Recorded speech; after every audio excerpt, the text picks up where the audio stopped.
Hello friend, मी श्रद्धा story book teller या चॅनलमध्ये तुमचं पुन्हा एकदा स्वागत करते. आपण ऐकत आहोत सौ शोभा राऊत यांची कादंबरी अवचित होता भेट तुझी. चला तर मग ऐकूया भाग 3.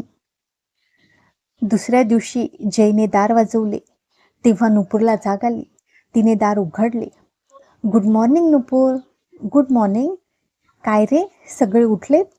मला उशीर झाला ना? उशीर वगैरे काही नाही, मीच आता एकेकाला उठवले आहे. बरे, तुला काही पाहिजे का? टूथब्रश, पेस्ट वगैरे? नो थँक्यू, मी आणले. तयार हो आणि ये, बी क्विक. ओके यार. जय निघून गेला. नुपूरने मस्त मजेत आवरले. ती हॉलमध्ये आली तेव्हा करण, आदित्यच्या गप्पा चालल्या होत्या. तीही त्यांच्या सामील झाली. चहाची तयारी झाली होती. रिचा, करण एका पाठोपाठ आले. नाश्त्याला शिरा आणि भजी होते. दोन्ही पदार्थ रुचकर होते. रिचा, हा असला शॉर्ट स्कर्ट तू घातलास? प्लीज चेंज करून ये, इथे आवडणार नाही कोणाला. नुपूरने बघ छान चुडीदार घातला आहे. जय रिचाला म्हणाला, हे बघ जय, मी तिकडे हेच कपडे घालत होते तेव्हा तुला आवडायचे, मग आता?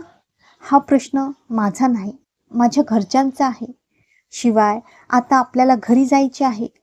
रिचा प्लीज, गैरसमज करून घेऊ नकोस. जय म्हणतोय ते बरोबर आहे, करण म्हणाला. रिचा, पण अशा ड्रेसमध्ये त्या लोकांना तू कशी आवडशील? आदित्य म्हणाला. ओके, मी चेंज करते, पॅन्ट घालणार. माझ्याकडे चुडीदार नाही. माझा देऊ? नुपूरने विचारले. नको, प्रश्न आजच्या एका दिवसाचा नाही नुपूर, इथे अजून 4-5 दिवस काढायचे आहेत. रागात उठून गेली रिचा. केसात हात फिरवत जय म्हणाला, ही अशी काय करते आहे? थोडीही ॲडजस्टमेंट नको म्हणजे काय? तू तिला थोडे समजून घे जय.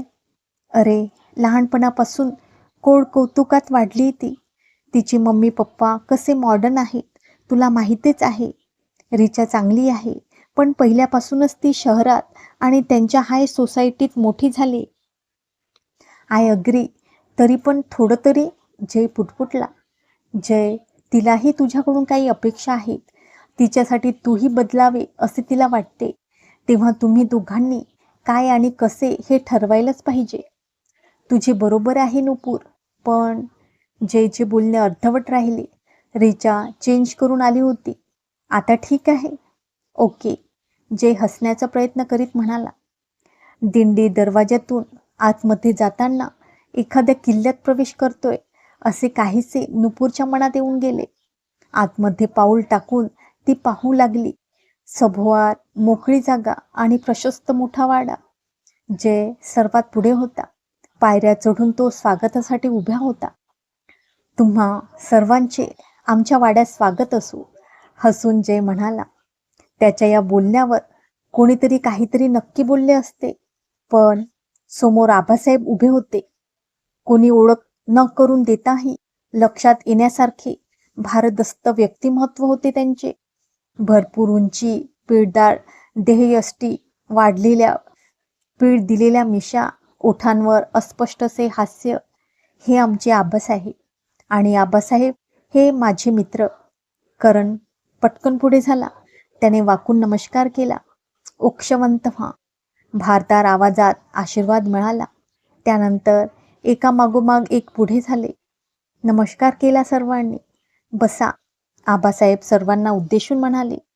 नुपूर आणि रिचा तिथे बसणार. एवढ्यात आबासाहेब जयला म्हणाले, यांना आत घेऊन जा. चला आज जाऊया, जय म्हणाला. दोघी त्याच्या पाठोपाठ निघाल्या. नुपूरला जुना मराठी पिक्चर आठवला. त्यामध्येही असे सीन असायचे. रिचाच्या चेहऱ्यावर नापसंतीची मुरट पडली. नुपूरच्या लक्षात आले नाही. आपण किती दालने ओलांडून आत आलोत. ह्या आमच्या आईसाहेब. नुपूरने पाहिले. समोर गोऱ्यापान, खानदानीपणाचे तेज, चेहऱ्यावर शांत दिसणाऱ्या, डोळ्यात समाधानाची, पूर्ततेची झाक, ओठांवर कोणालाही आपलेसे करून घेईल असे हास्य. नुपूर पुढे झाली. खाली वाकून तिने नमस्कार केला. रिचानेही वाकून नमस्कार केला. दोघांनीही दोघींनाही आशीर्वाद देत त्या म्हणाल्या, बसा. कसा झाला कालचा प्रवास? छान झाला. रात्रीचे जेवण आवडले? काही पाहिजे असल्यास निसंकोच सांगा. पाहुणे आहात तुम्ही आमच्या.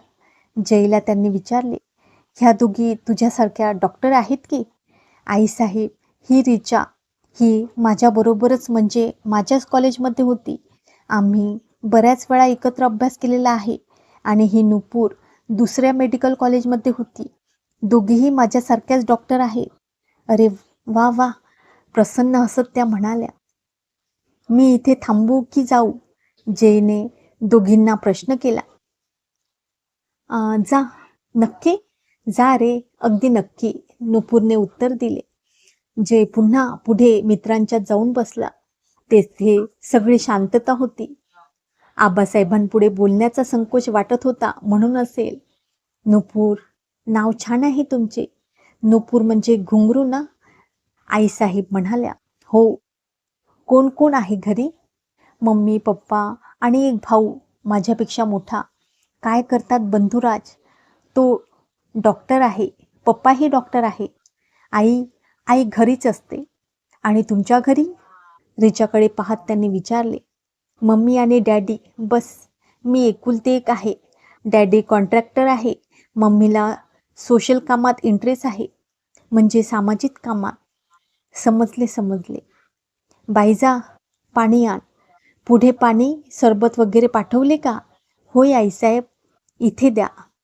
लगेचच एक बाई सरबताचे ग्लासेस घेऊन आली. आबासाहेबांनी जयला विचारले, आजचा तुमचा कार्यक्रम काय आहे? अजून काही ठरविलेले नाही. असं करा, गड दाखवून आणा. नंतर आपली गडाकडची शेती दाखवा आणि शेतावरच जेवणाचा मस्त बेत करा. सुभाणे आणि लक्ष्मी करेल सर्व व्यवस्थित. जी आबासाहेब, चांगले सुचवले. शक्तिसिंह सकाळी लवकर बाहेर गेलाय. कोणत्या शेताकडे गेलाय काही ठाऊक नाही. तिकडे गेला असेल तर भेट होईलच शेतावर. दादासाहेबांची आणि ह्यांची अजून भेट झालेली नाही. गडाकडे निघणार तर निघा लवकर. मी आत त्या दोघींना सांगतो. जयसिंह आत निघून गेला. नुपूर आणि आईसाहेबांच्या गप्पा चाललेल्या होत्या. रिचा ऐकण्याचे काम करीत होती. जय आत आला. आईसाहेब, गड दाखवून आणतो यांना. तसेच आपल्या गडाकडच्या शेतावर जाणार आहोत. आबासाहेबांनी सांगितले आहे, जेवण तेथेच घ्या. ठीक आहे, 2 मिनिटे थांबा. एवढे बोलून आईसाहेब आत निघून गेल्या. कशा वाटल्या आमच्या आईसाहेब? छानच आहेत त्या, मला आवडल्या. नुपूरने आपली पसंती सांगून टाकली. मलाही, रिचा म्हणाली. आणि आबासाहेब? Simply great. काय पर्सनॅलिटी आहे त्यांची. स्वभाव मात्र समजला नाही. नुपूरने आपले मत मांडले. जय, तुमच्याकडे असेच असते काय? जेंट्स आणि लेडीजने वेगवेगळे बसायचे? रिचाच्या मनात खदखदणारा प्रश्न तिने विचारला. होय, घरातल्यांनी सुद्धा. जेवताना वगैरे असतो एकत्र, म्हणजे पुरुष आधी जेवतात नंतर बायका. पण म्हणजे नाही म्हणून सांगणार सरळ, रिचा म्हणाली. अगं, आईसाहेब आणि मी बसतो कधी कधी एका वेळी जेवायला. आणि तुझ्या बहिणी? जय उत्तर देणार. तेवढ्यात एक लहान मुलगी तेथे आली. काकासाहेब म्हणत ती जयकडे आली.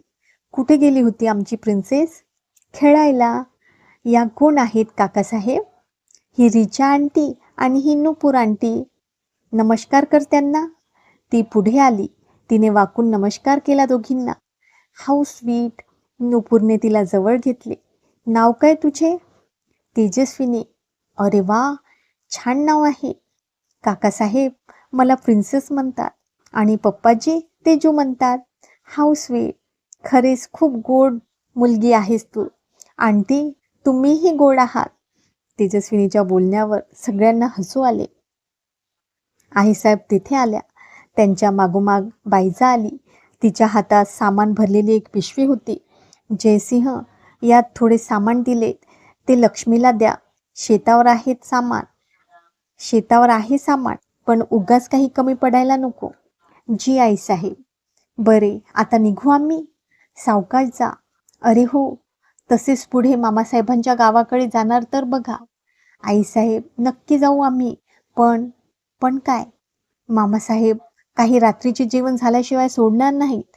मग काय त्यात, जेवून या. तसेच करतो. निघतो आईसाहेब आम्ही, नुपूर अदबीने म्हणाली. सांभाळून जावा. आईसाहेबांनी सांगितले. प्रिन्सेस तेजू, बाय, नुपूर म्हणाली. अव्वा, आंटीने दोन्ही नावे एकत्र घेतली. आवडली? हो, आवडली. रिचानेही आईसाहेबांचा निरोप घेतला. जे पुढे गेला. दोघी मागून जात होत्या आणि कसा काय कोण जाणे, एका दालनाच्या उंबऱ्याशी नुपूरच्या पायाला ठोकर बसली आणि नुपूर धाडकन खाली पडली. आई ग! नुपूर कळवळली. रिचा आणि जय पटकन तिच्याजवळ गेले. नुपूर, लागले तुला? उठ पाहू. आई ग! पुन्हा नुपूर कळवळली. आईसाहेब आणि तेजस्विनीही तेथे आल्या. जय, पायातून कळ जाते. बहुतेक पाय मुरगळला आहे. बघू. जयने घोट्याजवळ हळूवार हात फिरवला. तरीही नुपूरला वेदना जाणवली. जयने तिला हळूवार एका कोच्यावर बसवले. नुपूरच्या डोळ्यातून पाणी येत होते. खूप दुखतंय ना? आईसाहेबांनी काळजीने विचारले. होय हो, नुपूर म्हणाली. जयने पटकन मलम आणले आणि तिच्या पायाला हळूवार चोळले. आईसाहेब, बायजाला पाणी आणायला सांगा. बायजा, जी, पाणी घेऊन ये पटकन. बायजाने पाण्याचा ग्लास आणला. नुपूर, गोळी घे ही, पेन्स थांबतील. काही न बोलता नुपूरने गोळी घेतली. नुपूर, पाय थोडासा मुरगळला आहे. आजचा दिवस विश्रांती घे. अरे पण आजचा प्रोग्राम कॅन्सल. जय, तसे नको, तुम्ही जाऊन या. काहीतरीच, तुला एकटीला सोडून, रिचा म्हणाली. एकटी कुठे आहे मी? प्रिन्सेस तेजू आहे ना माझ्या सोबतीला. होय ना ग? हो, तेजस्विनी निरागसतेने म्हणाली. जयला तिचा विचार पटला नाही. थोडा वेळ जय, नुपूर, रिचा यांची चर्चा झाली. शेवटी जयला नुपूरचे ऐकावेच लागले. आईसाहेब, नुपूर काही माझे ऐकत नाही. तुम्ही समजावून सांगा ना. जयसिंग, त्यांची इच्छा आहे तर तुम्ही या जाऊन. आम्ही काळजी घेऊ नुपूरची. आता तरी झाले समाधान. या जाऊन तुम्ही. मी थांबते इथे. Bye, take care. Bye, enjoy yourself. Bye bye. Richa आणि जय बाहेरच्या रूममध्ये आले. चला निघूया आपण. नुपूर नाही येणार आता. आतमध्ये ती पडली. तिचा पाय मुरगळला आहे. अरे पण तिला सोडून आपण जाणे कसे? आपण कसे जायचे? झाली बाबा, त्याविषयी माझी आणि तिची खूप चर्चा झाली आहे. तिचे म्हणणे, माझ्यासाठी तुम्ही तुमचा प्रोग्राम चेंज करू नका. तिला आवडणार नाही ते. विशाल, मग निघूयात आपण, विशाल म्हणाला. आबासाहेब, दुपारनंतर आम्ही तसेच पुढे मामासाहेबांच्या गावी जाऊन येतो. मंदिर दाखवतो यांना. वा, छान कल्पना आहे. जरूर जा. सगळे वाड्याबाहेर पडले व सुमोऐवजी ते घरच्या जीपने जाणार होते. आंटी, मी तुम्हाला माझी खेळणी दाखवू? आण, खेळूया आपण दोघी. अव्वा, तुम्ही माझ्याबरोबर खेळणार? मग काय झाले? तुम्ही केवढ्या मोठ्या आहात. मोठ्याने खेळू नये का? तुझी आई खेळते ना तुझ्याबरोबर? नाही, त्या गावाला गेल्यात. नुपूर पाय सांभाळत गप्पा मारित होती. आईसाहेब अधूनमधून नको हवं नको विचारित होत्या. फार्म हाऊसच्या दारात जीप उभी राहिली. एक एक जण उड्या मारत उतरले. बापरे, हे तुमचे फार्म हाऊस? मला वाटले शेतात घर असेल. हा तर भला मोठा बंगलाच आहे म्हणायचा. आज जाऊन तरी बघा. खरेच फार्म हाऊस सुंदर आणि मोठे होते. सर्व सुविधा होत्या तेथे. आजूबाजूला वेगवेगळ्या फुलांचा सुंदर भला मोठा बगीचा होता. ए जय, आपण इथेच मुक्काम केला तर? करूया बाबा. आज आज अरे तिकडे नुपूर एकटी आहे. नंतर बघू. रिचाही खुश होती. आजूबाजूचा सुंदर बगीचा आणि त्यापुढे शेतांच्या रांगा, जवळच असलेला डोंगर, वृक्षांनी बहरलेला. 2-4 नौकर धावत आले होते. लक्ष्मी पुढे झाली. धाकले सरकार, काय करून आणू? लक्ष्मी, आता फक्त चहा कर. आम्ही गड बघून येतो. तोपर्यंत जेवण तयार ठेव. जी सरकार. काय बनवू? कोंबडी? ए गाईस, जेवण कसले बनवू दे? व्हेज की नॉनव्हेज? हो, रात्रीच्या जेवणात नॉनव्हेज असणार आहे मामासाहेबांकडे. जे मग आता व्हेजच करू दे, रिचा म्हणाली आणि इतरांनाही ते पटले. लक्ष्मी, काहीतरी भाजी वगैरेच कर. जी सरकार. तेवढ्यात मोटार बाईकचा आवाज आला. जयचा चेहरा उजाळला. दादासाहेब आलेत वाटतं, म्हणत त्याने खिडकीतून पाहिले. बाहेर जयसिंह गाडी लावत होता. जय घाईघाईने बाहेर गेला. या दादासाहेब. गाडी बघून माझ्या लक्षात आलेच, तुम्ही इकडे आलेला दिसता आहात. शक्तिसिंह भरपूर उंच होते. पर्सनॅलिटी चांगली होती. दाढी वाढलेली. दादासाहेब, मी ओळख करून देतो. हा आदित्य. आदित्य पुढे झाला. त्याने दादासाहेबांना हँडशेक केला. जेने एकेकाची ओळख करून दिली. शेवटी ही रिचा. रिचाने हात पुढे केला. शक्तिसिंहाने हात जोडून नमस्कार केला. रिचाने नाईलाजाने आपलेही हात जोडले. तोच सुभाण्या चहाचा ट्रे घेऊन आला. रिचाला स्वतःचा अपमान झाल्यासारखे वाटले. आपण हात पुढे करावा आणि त्याने हात जोडून नमस्कार करावे म्हणजे केवढा आपला अपमान. चहा घेऊन ती उठली, बाहेर आली. आधीच या गावाविषयी तिच्या मनात चीड होती. तिच्याजवळ विशाल येऊन उभा राहिला.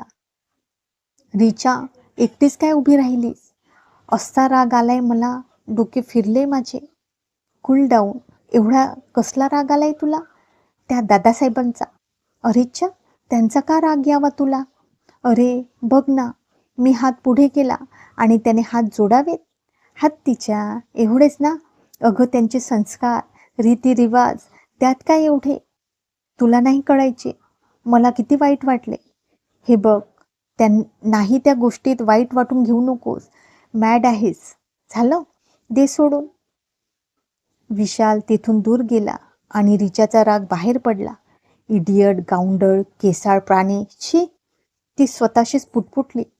पण खिडकीच्या पडद्याआड उभ्या असणाऱ्या शक्तिसिंहापर्यंत तिचे सर्व बोलणे ऐकू आले होते. मुळातच रागीट म्हणून प्रसिद्ध असलेल्या शक्तिसिंहाला खूप राग आला. रागाने तो लालीलाल झाला. एवढे अपशब्द आजपर्यंत त्याने कधी ऐकले नव्हते. पुढे व्हावे आणि चांगले झोडपून काढावे त्या मुलीला. शक्तिसिंहाने कसाबसा स्वतःवर ताबा मिळवला. झपाझप चालत तो मोटर बाईकपर्यंत आला. त्याने गाडीला किक मारली आणि निघून गेला. अरे, दादासाहेब काही न सांगता कसे काय गेले? जयला आश्चर्य वाटत होते. वाड्यावर नुपूर मात्र आता जाम कंटाळली होती.